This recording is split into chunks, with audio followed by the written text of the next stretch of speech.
standby? Ooh, there you We're go. on standby. If she falls over, You're up. You're up. push her aside.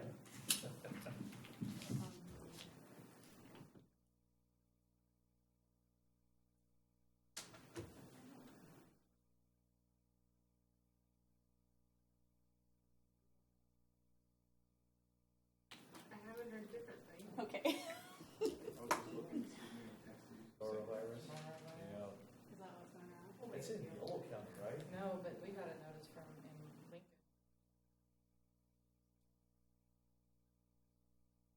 We're right next to Yolo, so it's gonna work its way.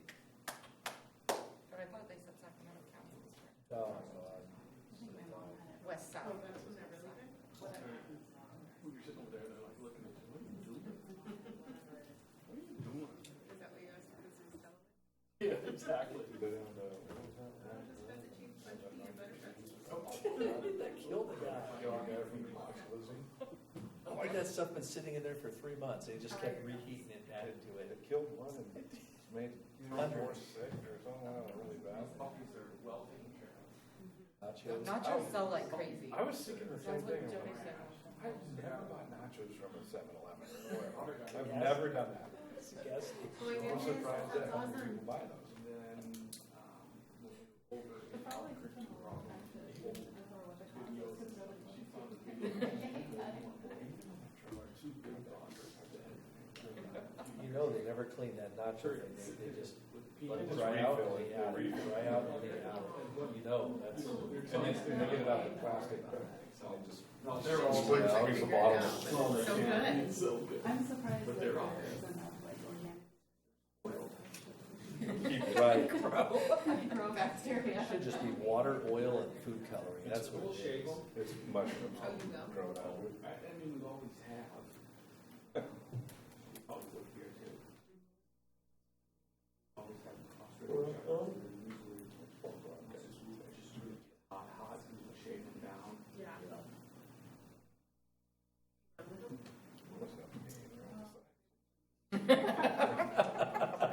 Well, since it's not up to me. Run back to the bike. Let's get this rolling. Early in the morning, I'll take it and run them real quick before it gets hot. Yeah. That's what we do for everyone. I got What kind of puppy? my kid's card. Oh, okay, so it's a family. It's a family thing. Uh-huh. That's what every one of them. Trust me. Years ago, we were driving around the same time too. Leslie, Got multiple cars. the very first time we were in the apartment, but that was My kid too. 2 cameras. No. Almost understandable. Right.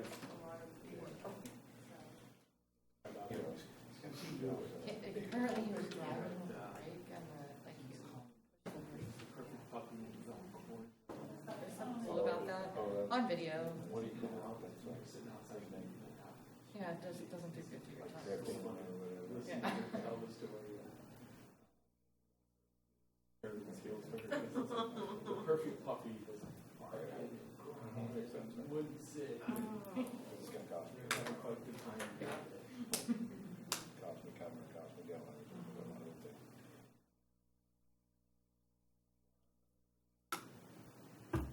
Have either of you guys heard from Matt? I have not, but I didn't reach out to him either.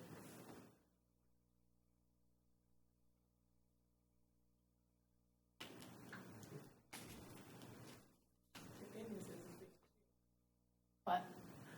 What did you say? I said, the good news is we have two.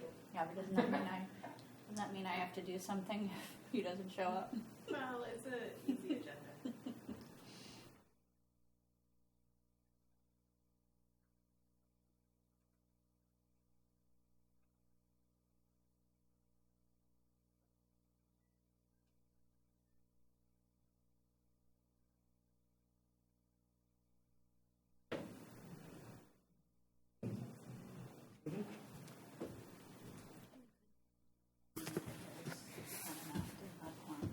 No, there is a quorum.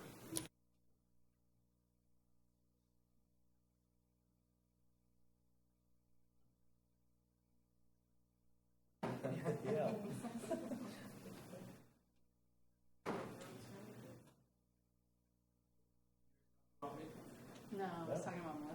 gonna fill in. Fill in for Director Kelly, go.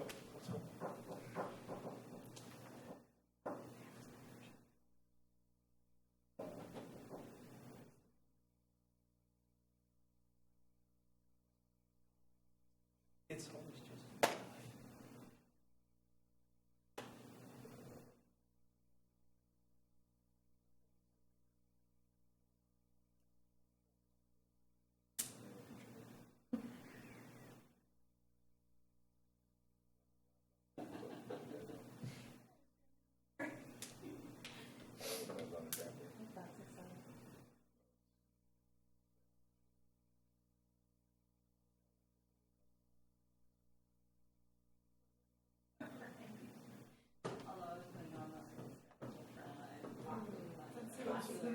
Friends over last night, moving, I moved my clock again.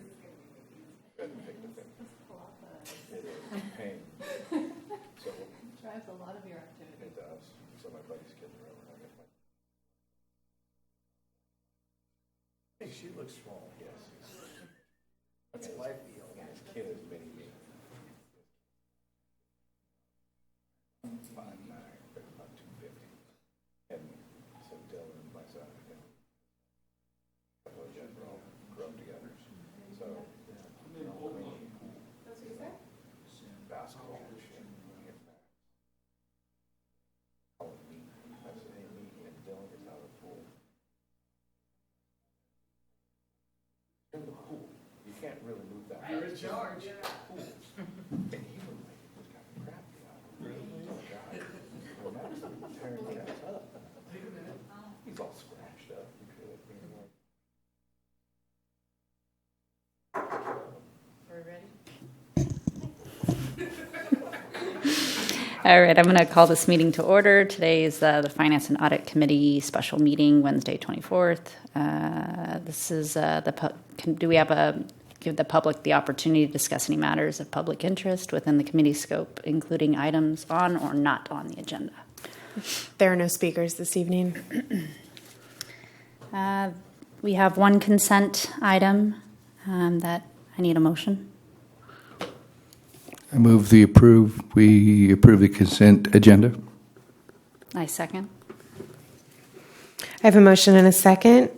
Director Orzali Aye. and Director Sheets. Aye. Motion passes. All right, at this time, we have one action summary minutes, the recommendation and approval of the action. Oh, we just did that, sorry. We have one presentation item. I'll call Amanda.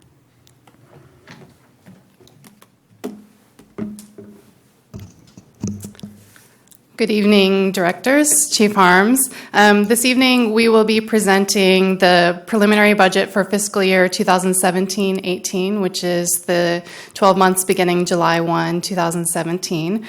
This is being presented to the committee this evening in advance of presentation to the full Board of Directors for adoption at the board meeting on June 8th.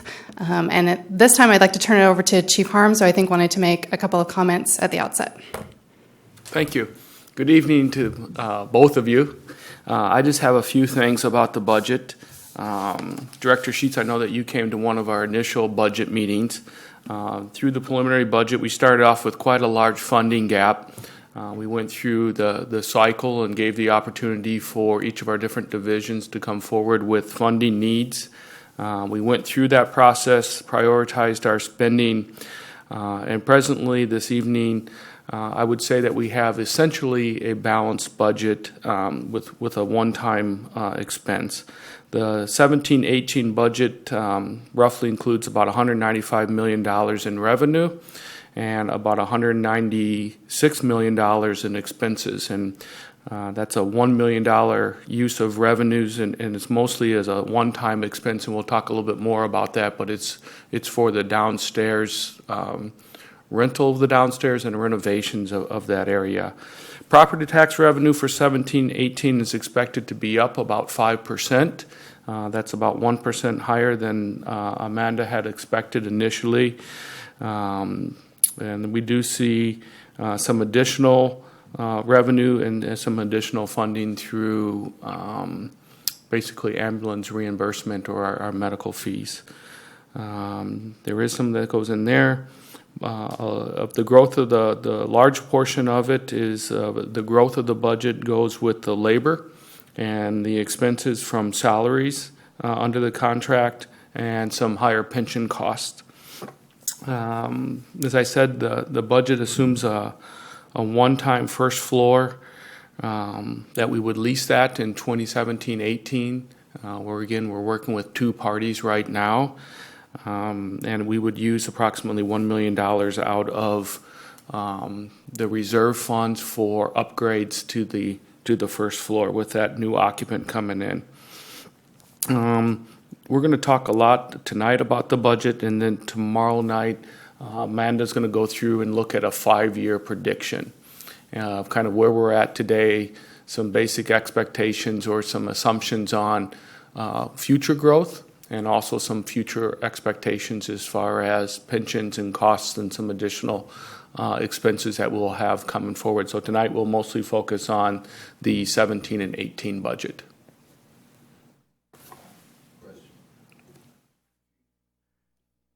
Could you just talk briefly about that $1 million delta that we're going to experience in this budget? How do you see that coming back in terms of revenue? So in terms of revenue, we'll look at a lease. Right now, they're looking at between a 5 and a 7-year lease. One of the places that we're looking at is looking at a 7-year lease with 2 5-year extensions. And over the terms of that lease, we would take that money and recoup that money as that investment back into that first floor. It actually is probably somewhere between $1.5 and $1.7 million in tenant improvements. And then over that lease, we would recover that money back into it with that extension or options of a 5-year. We also have the options, hopefully, that will be built into it, that if there was a reason we wanted them because of expansions of the district or other reasons that we came forward, how do we move them out? And what would that look like too on the other side of it? I'll have to say that initially, that amount of money it was more than what I expected as an investment to bring someone in, and how do we recover that? After sitting down with Jeff Fry and going through where the market is today, what expectations are, the commercial leasing, and it is pretty common for the owners to provide that as an incentive for tenants to come in, and you recoup that money over that 5-year lease or that 7-year lease during that time. But again, that was more than I expected. The struggle that I have is that while I don't like being a landlord, it's kind of where we're at right now, and the loss of that revenue would have an impact onto the budget. While we could use the space, we could not use that additional money to fund operational needs that we have each and every day out there. Mm-hmm. It's kind of a tough place for us to be in right now. Yeah. Thank you. Amanda? Okay, so let's kind of jump in a little bit, and I like to sort of start these presentations by kind of looking at the history of general fund revenues for the district. So this chart probably looks familiar to you. It's been included in past budget presentations, but essentially the dark blue portion is showing property tax revenues, and then the light blue portion is all other revenue sources. And you can see, in the 2008-9 timeframe where we experienced the dip in revenues due to the economic recession, and then the recovery that has occurred since then.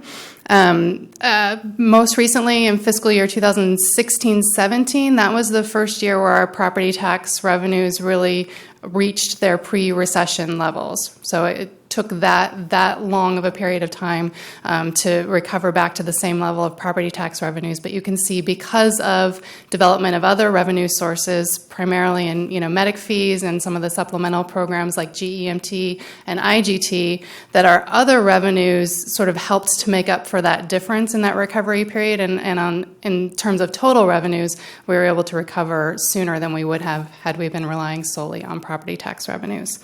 Looking at 2016-17, we this year expect property tax revenues of $131 million, and then you can see, as Chief Harms mentioned, when we look forward to next fiscal year 17-18 budget, we're projecting property taxes of about $138 million. So that's a $7 million, about a 5% increase in property tax revenues. That's a higher percentage increase than we've seen in each of the last 2 years. So I think that helps from a funding standpoint to have that additional revenue available in 17-18.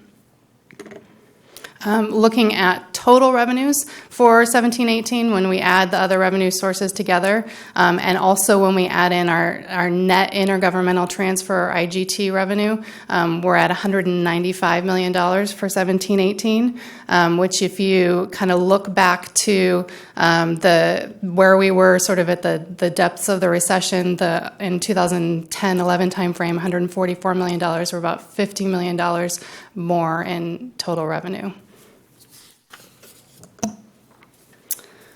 So this table is really showing us, for the proposed 17-18 preliminary budget, all of the district funds that would have budgeted expenditures. Most of my presentation is going to focus on the general fund. That's where most of our activity is, all of our operating expenditures in there. But I do want you to see all of the funds that we have a budget for. We will talk a little bit more in detail about the Capital Facilities Fund, the Lease Properties Fund, and the Grants Fund as well. The Development Impact Fees Fund, I just want to mention, is a revenue source related to new development. So that's when developers are issued permits, they pay a fee, and then that fee revenue can only be used by us to either build or equip new fire stations that are needed to serve that new development. So it's really a restricted revenue source, can only be used for those capital expenditures that are related to new development. So we expect to continue to generate revenue in that fund, but not have a lot of expenditures, because we don't anticipate any expenditures related to new fire stations or equipment for new fire stations in 17-18. And then the last fund there is the IGT fund, or the Intergovernmental Transfer Fund. We account for all of the activity of those intergovernmental transfers separately in this fund, just to provide some more transparency. How that works is that we need to send money out to the state, and then a portion of that is retained by the state as an administrative fee. The remainder is used as matching funds for federal funds that are coming back in and ultimately get paid to us through the HMOs that have Medi-Cal beneficiaries. So what's happening in 17-18 is that instead of normally the 1 year's worth of participation in this program that we would have, there are 2 years that we anticipate are actually going to be covered in 17-18. So that would cover activity for fiscal years 15-16 and 16-17. Normally, we would only expect to have that 15-16 activity covered in 17-18, and then we would expect the 16-17 activity to be covered in 18-19 and provide revenue in that fiscal year.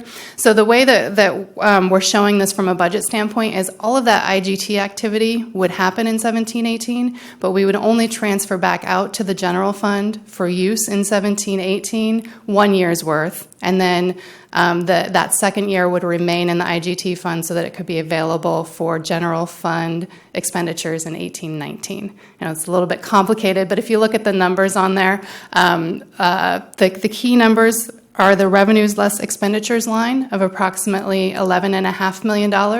That's the total net IGT revenue that we would be getting in 17-18. And we're saying that $5.7 million of that would go to the general fund, and roughly the same amount would remain in the IGT fund for use in 18-19.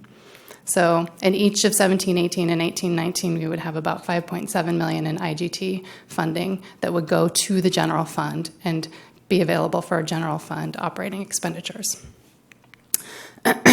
One thing that I think might help to clarify all of the numbers on this is a lot of times people look at that total revenue number all the way up to the right of $227 million and think that that's the amount that's available to fund the district's operating expenditures. In reality, it's really the two numbers that are circled on this chart. So it's our general fund revenue, and then it's that same 5.7 million transfer that's coming in from the IGT fund that are available for general fund operating expenditures. The revenues that show up in these other funds really are only available to fund the expenditures in those funds. So they're either restricted in their use or they're required for the expenditures in those funds. So it's the sum of those two circled numbers, which is about $195 million that's available to fund general fund expenditures. And then looking at that $195 million and comparing it to what we expect those expenditures to be in 17-18 is what gets us to either a surplus or a deficit position in the general fund, so to where we're either adding to or taking away from reserves. And what this budget is reflecting is that we would be using approximately $1.2 million in general fund reserves, partially for the reasons that Chief Harms mentioned earlier, and I will talk about in more detail. But what that means is that we're starting with a general fund reserve balance of $21,440,000. We're taking out of that $1.2 million and then projecting to end the year with a general fund reserve of $20,192,000, rounding up there. So that's kind of the mechanics of how everything works on this chart. Looking a little bit more closely at the general fund and what the changes are from this current year to the budget year 17-18. Looking first at the revenue line, you can see that we're going from general fund revenues of $182 million in 16-17 to almost $189 million in 17-18. And we'll talk about the detail behind that and what some of those changes are in a couple of slides. Looking at the expenditures line, total expenditures going from expenditures in the general fund of just under $184 million to just under $192 million in 17-18. Again, we'll talk about the details there. And then we also have to look at the transfers that are coming in and out because that impacts the bottom line number. So we need our general fund revenues and our expenses, and then also to look at those transfers to figure out what the net impact is to the general fund. So the transfers that are occurring in 17-18 show up in that middle column, the preliminary budget column. We have a transfer that's going out to the capital facilities fund of about $3.5 million, and that's funding debt service that we pay out of that fund. So that's essentially our debt related to prior year capital purchases that we borrowed money to pay for. And then, in addition to that, any new capital purchases that are occurring in 17-18, and I'll talk about the details behind that.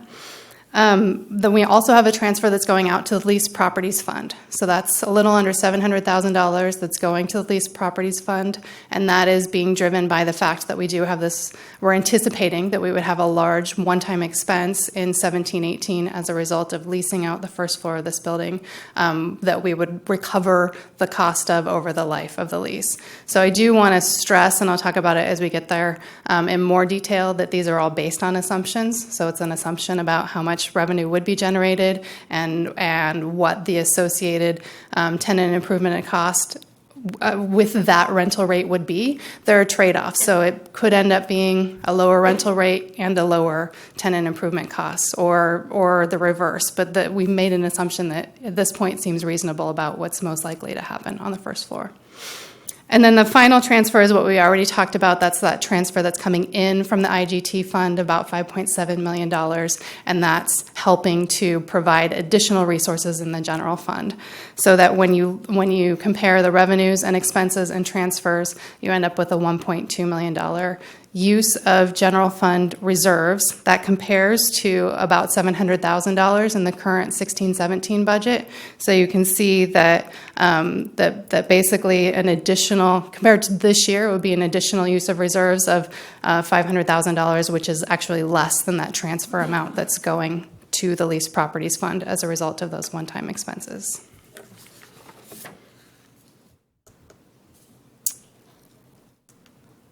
So turning to look at a little more at general fund revenues, I mentioned that total general fund revenues, and this is excluding IGT because that's happening in a different fund, but total revenues in the general fund are $189 million for the 17-18 budget. You can see that the vast majority of that, almost 73%, is coming from property taxes.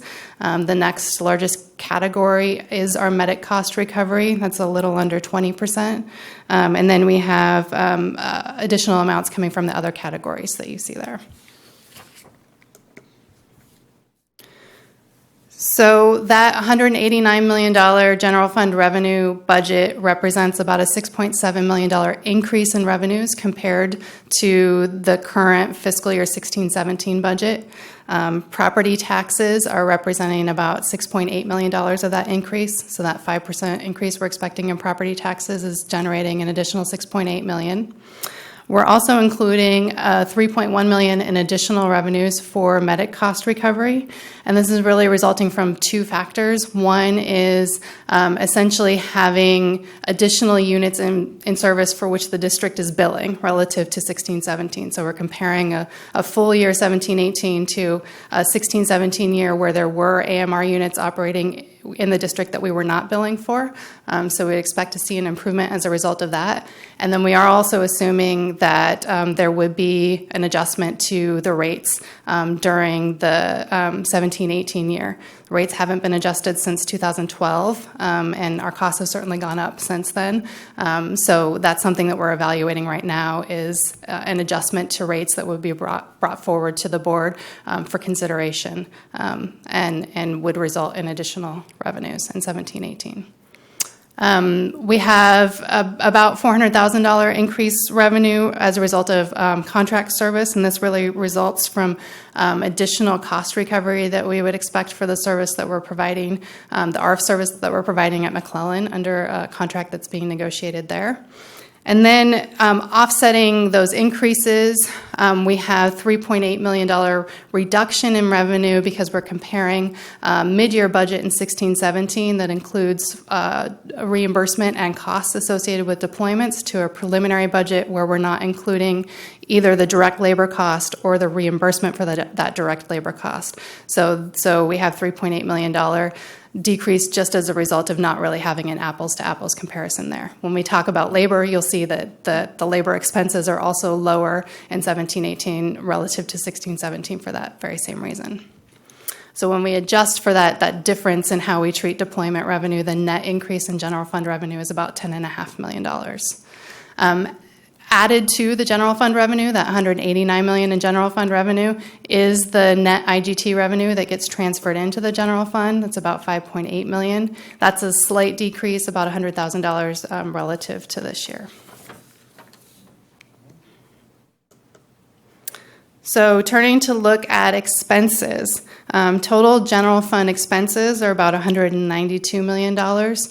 You can see that almost 86% of that relates to labor expenses, about 12.7% from services and supplies, and then a smaller amount from taxes, licenses, assessments, and contributions. So looking at those general fund labor costs, the 17-18 preliminary budget includes $164 million in labor expenses. That's up $6.7 million compared to fiscal year 16-17. When we make that same adjustment here for deployment expenses, so back those out of the 16-17 number to compare to 17-18, the increase is $9.9 million, or about 6.4%. Some of the reasons for that change are the scheduled salary increases that we have. So that combined with the increased payments, increased pension payments related to the unfunded liability really account for the majority of the increase. So we have about $4.5 million that's coming from salary increases, and overall about $3.4 million related to pension payments. There are smaller increases resulting from assumptions that we're making about medical premiums increasing in January. So those change on a calendar year basis, and we don't know what they will be at this point. But that's something that we typically refine at final budget when we have more information. But we are assuming a 7% increase, which is just a standard actuarial assumption. We have some increased holiday pay, which is really due to the timing of payments and how they happened in 16-17, increase resulting from additional filled positions and a small amount for new position requests. We see, particularly the increase for additional filled positions, we see offset by a reduction in overtime. So the 17-18 budget reflects a $3.6 million reduction in callback overtime. That's really resulting from having additional, the assumption that we would have additional filled line positions. And then we also have a $700,000 reduction in shift overtime. Yes, Director The Orzala. reference to the $700,000 reduction in shift overtime, that reduction came about as a result of what? Really, as a result, I think, of identifying needs and what the programs would be required in 17-18 compared to 16-17, and an evaluation of how that time has been used in 16-17. Okay. So it's not a decrease in need level, but rather a refinement of understanding our process? I think so. I think understanding how that expense is budgeted for and how it will be used. It's something that we do intend to track more closely going forward so that we can ensure that our budget and our actual expenses are in line there. I mean, I think that that's a process that we've been going through with a lot of different categories of expenses, and I think that was an opportunity that we identified this year for sort of further scrutiny. Okay. Thank you.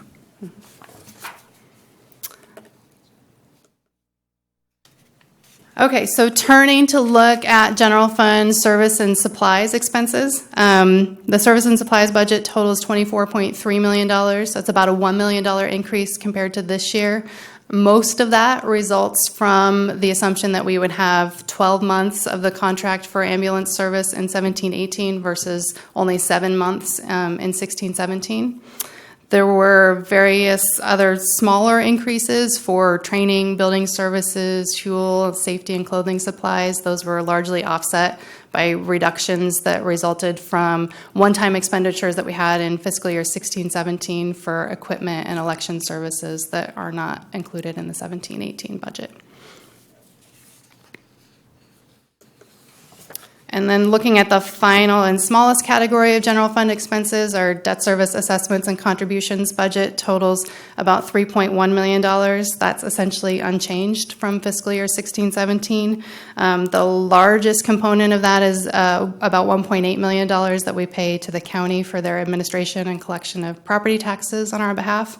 And then that expense category also includes general fund debt service payments that total about $900,000. And you can see how those break out on this slide.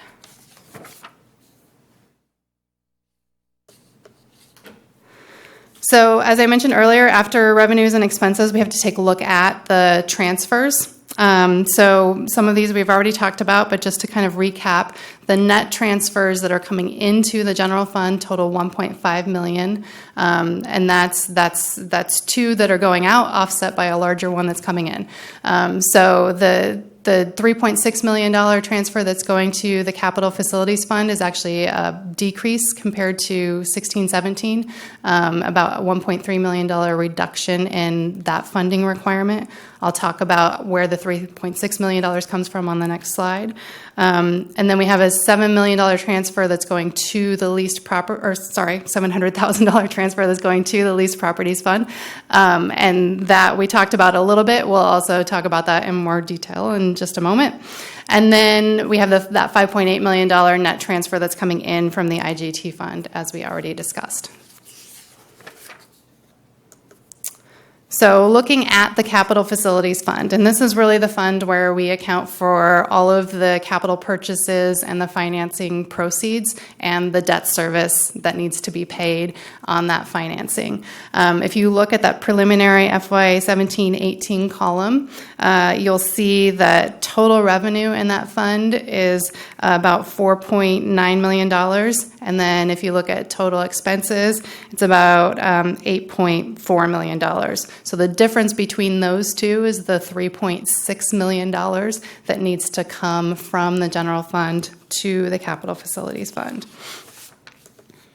And just kind of explain how that works a little bit more. So we have this net funding requirement of $3.6 million. And that's really because there's $4.2 million of capital outlay, so actual expenditures that we're going to be making in 17-18. That's offset by $4.1 million in financing proceeds. So what we're saying is we're going to buy $4.2 million worth of stuff, and we're going to borrow money to pay for almost all of that. About $4.1 million of those expenditures would be financed. We're financing it over a 5-year period and assuming an interest rate of about 2%. So that financing and prior financings result in debt service requirements. So those are payments that need to be made over that 5-year period or whatever the term of the financing was. The debt service requirement in fiscal year 17-18 is $4.2 million. About $400,000 of that is relating to capital purchases that would occur in 17-18. So the rest of it, the $3.8 million, is a result of prior year financings and prior year purchases. So it's just payments on those prior financings. We also have in 17-18, we're reflecting revenue in this fund of about $800,000 assumed from the sale of property. So that's serving to offset the amount that needs to come in from the general fund.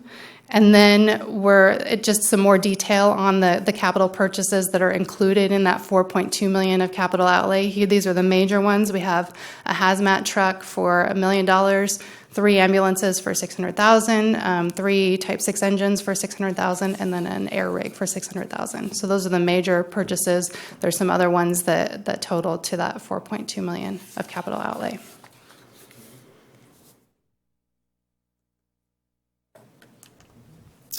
Looking at the grant fund, so the grant fund is used to account for the expenditures and revenue associated with the approved grants that we have. There are 2 approved grants that are reflected in fiscal year 17-18, totaling grant revenue of about $1.4 million. Those 2 grants are, we have the continuation of the SAFER grant that's funding 9 firefighter positions. So you can see that's reflected in the labor cost of about $1.2 million. And then we also have a separate grant, which is the $170,000 that, for the Homeland Security Grant Program for the Zinfandel training props. So those are the 2 grants that are reflected in 17-18. You can see that they're both 100% funded, so there's no required matching share from the district, no impact to the general fund as a result of those grants. Yes, question, Director Orzelli.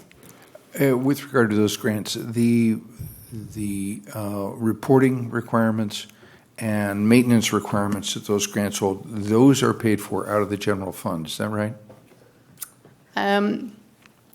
That is correct. I mean, I think we have the ability to recover any extraordinary administrative expenses, but we do essentially fund staff time out of the general fund. Oh, so within these grants, we could recover. If there were direct costs that were incurred. I yes. see. Okay. Yeah. Thank you. Okay, so now looking at the leased properties fund. So we talked a little bit about this already. Again, the major assumption here is that the first floor of this building would be leased during fiscal year 17-18, so it's been vacant since January. So we're assuming both in the revenue number and the expenditure number, impacts of that space being leased. So when you look at total revenues going from 16-17 to 17-18, you do see that we're projecting an increase in revenue as a result of additional lease payments. But obviously that is more than offset by the increase that you see in expenditures. If you look at the services and supplies line, those expenses are increasing by about $1.7 million, and that's almost entirely resulting from an assumption that we would need to do tenant improvements on the first floor associated with that lease.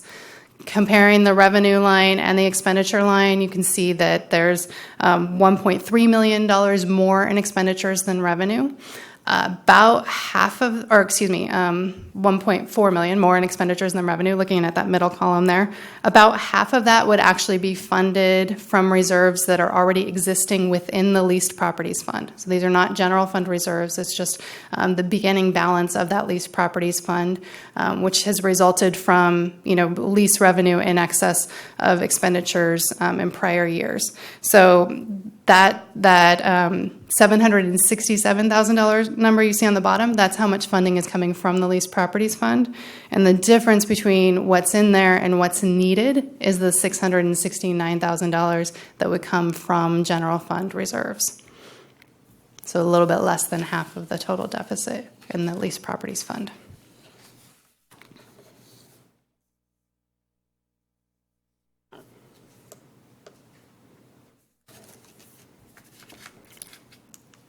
And that actually concludes my presentation. I think we've covered all of the funds, but I'd be happy to take any questions or clarify anything that you may want to discuss.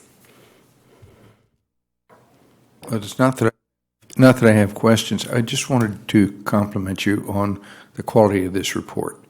As I read through it, questions would come up, and invariably they would show up as I went forward in it. And I know how difficult it is to put together good reports. I've never actually done a good one myself, but I've read about them. And so I compliment you and your staff for the work. Well, I appreciate that. You actually just reminded me of something I completely neglected to do, which was to thank everyone, because as I'm sure you know, that this process, not only does it take a lot of people in finance, but it's really everyone across the district, command staff, administrative specialists, budget officers, everyone who's sort of representing the needs of their division and helping to explain those. So those narratives that you see in that report, those all come from the divisions, and it really is truly a team effort to pull this together. So I appreciate your comments, and I would like to reflect them back out to everyone else who really deserves the credit. That was a great presentation. Thank you. Thanks. There's no action required. The next meeting is June 22nd, to be determined here.